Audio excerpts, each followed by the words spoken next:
Guys, I found a program. I already knew about it, but I didn't really dive deep into it and the properties until a couple nights ago where I stayed up late and it just got me super excited because I think there are just some really cool properties, especially in Europe, which is I'm going to focus on Europe. But I wanted to talk about it and I wanted to talk about the small luxury hotels of the world partnership with Hyatt because it's not something that just pops up on the app or pops up when you're booking. And it's something that I don't feel like is talked about a whole lot, as I didn't even look into it crazy amounts until a couple nights ago, like I said. And I liked it so much that I made a voice note of it and I wrote about it. I wrote a nice like little newsletter on it as well. So I needed to get on here and show you guys this and kind of show you the vibe and the ambiance of the small luxury hotel collection. And this is different than the Amex Fine Hotels and Resorts. This is specifically to Hyatt. So let me really kind of show you and talk to you about that. Now, for one, right? Small luxury hotels of the world is a partnership that Hyatt has. This is kind of boutique, authentic, local type of hotels that you can actually stay at. The cool thing about it, though, is you can actually stay at them not with just cash, but you can actually book them with points. So they're a part of their category hotels. Now, what you notice with like Amex Fine Hotels and Resorts and Chase Fine Hotels and some of these little partnerships that you have with the credit card companies or with the hotels in general, you can't always book with points. They might just make you book with cash. Now, with other hotel chains like Marriott and Hilton and Hyatt, right? They all kind of have these different sectors of hotels that might fit a different vibe or ambiance, or they might have different partnerships just like this that require a certain amount of connection. So really, to be honest, like small hotels, the cool thing about this is because it's like authentic local boutique hotels. Now, one of the things to take note of is you don't necessarily need Hyatt Globalist status to get certain benefits. When you book with SLH properties, you can actually get like a majority of those benefits, even if you don't have the Globalist or top status. As you can see, what exclusive on-property benefits do I receive?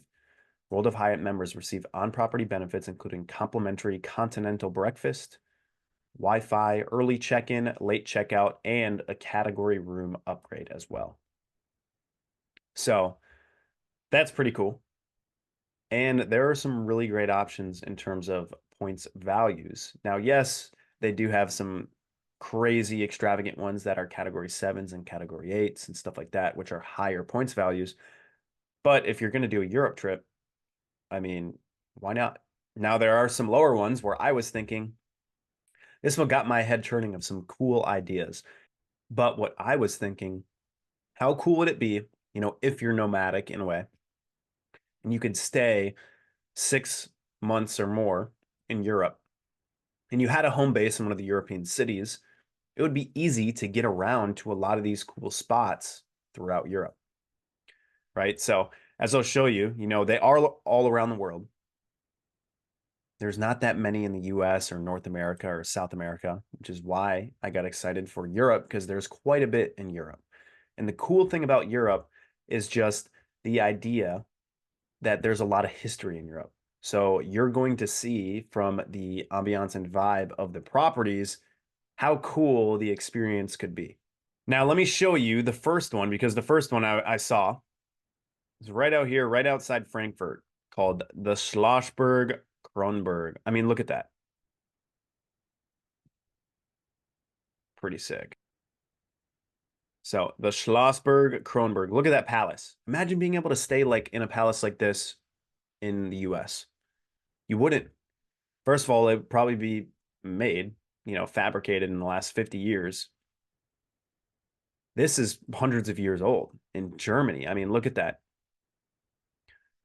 Now, if we look at some of the photos, and a lot of these properties are like 4.5 plus stars. So, like I said, they're boutique luxury hotels. And just the type of vibe that you could get. Yes, you're not going to get your crazy modern stuff, but being able to step back in like an old time and an old essence, I find just so cool.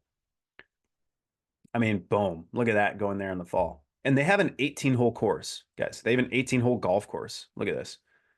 Enjoy traditional English tea, English in Germany, a little weird, but 18-hole golf course, fine dining. Like this, it'd be so cool to stay in one of these properties, right? And utilize it to like, experience that type of vibe, but also, create really kind of different content.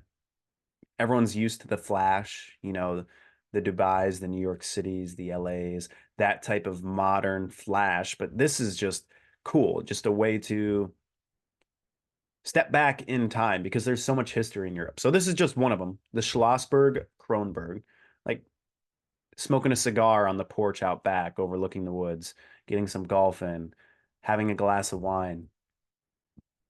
Pretty sick, I would say. Now, another one is going to be the Tiramar Beach Hotel and Spa. And this is actually in the French Riviera.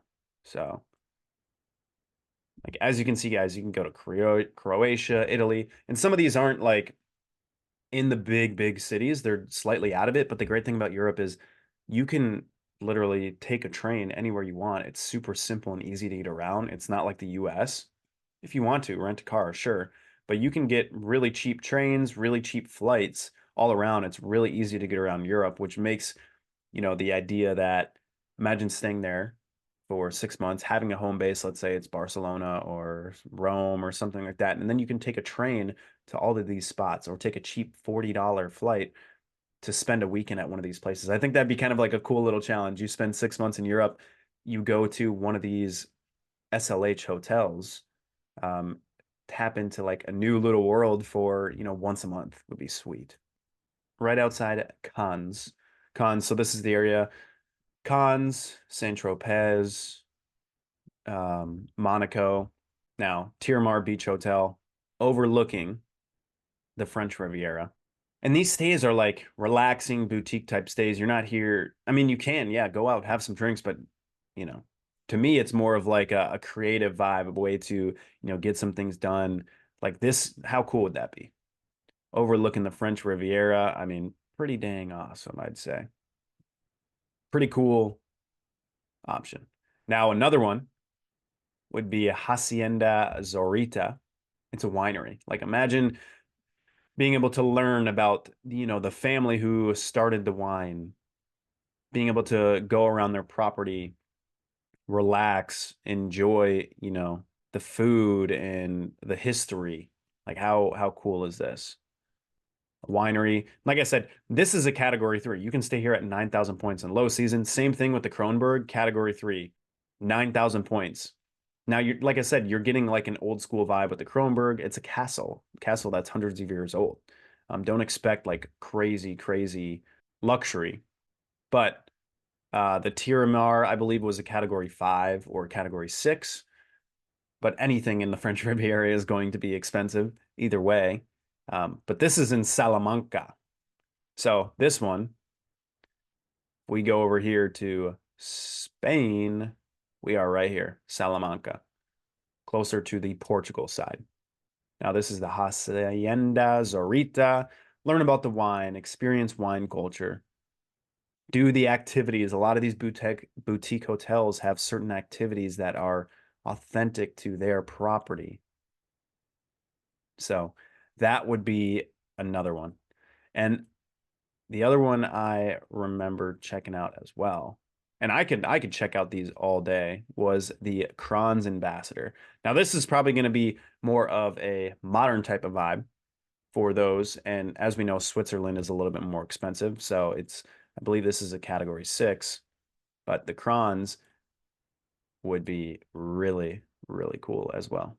So as you can see, the Kranz, this is, another spa, but just that Swiss in the mountains, overlooking the mountains, beautiful views, just such a cool like opportunity to stay at, these types of properties. So I just had to talk about it because it really had my head churning about, just some really cool places to stay. The small luxury hotel collection with Hyatt doesn't just like pop up on your app or pop up when you're booking hotels. So this is something to type in and look into if you're going on a trip to certain places and see if you can get more of an authentic vibe, or if you want, the modern vibe with your status with Hyatt, you can do that as well. But I thought it was really cool that you could book with points and or cash, and you get the extra benefits as well. Now, like I said, we showed you the SLH partnership. There is some up in the air ideas that when Hyatt goes live with Mr. and Mrs. Smith, Mr. and Mrs. Smith is a 100 or 1,500 different properties that is also joining Hyatt. Another partnership, which is authentic luxury hotels, very similar to SLH. Now, there isn't any word that they are going to cancel the SLH partnership, but some people believe they will. But if they keep them both, that's awesome. Now you have two different partnerships that you can utilize. I don't know if they're going to have the same benefits as SLH over here, like the exclusive benefits, but maybe they'll hold on to SLH. And if they don't, SLH will probably be weaned out, let's say, at the end of 2024. But it sounds like there isn't anything, that says they're getting rid of it. So either way, another 1,500 properties is tapping into the Hyatt partnership. And like I said, they are just killing it in terms of building these new partnerships. Just, I think it's just a really cool experience that you can have with Hyatt and authentic local hotels, and really kind of step back into the past. Specifically, like I said, I got excited for European cities with all the history involved with it. So hopefully that was cool. Hopefully that, maybe brings or spurs some ideas that you might be thinking if you have a trip upcoming and possibly utilizing SLH, getting the additional benefits with it, and then utilizing Mr. and Mrs. Smith when that comes about and goes live later in 2024 as well. Let me know if you've stayed at any of the SLH hotels. Comment below, like, subscribe if you appreciate the content and it is valuable to you. And as always, join the free school community. It's a great way for me to connect with many of you, to continue to connect and collaborate and learn from one another. We're keeping everyone in the loop in terms of cards, points, different credit card metrics that you can start improving and taking advantage of. We are there in the school community. So feel free to join that. But I appreciate you guys, and I enjoy putting content out there, and I look forward to putting out the next one.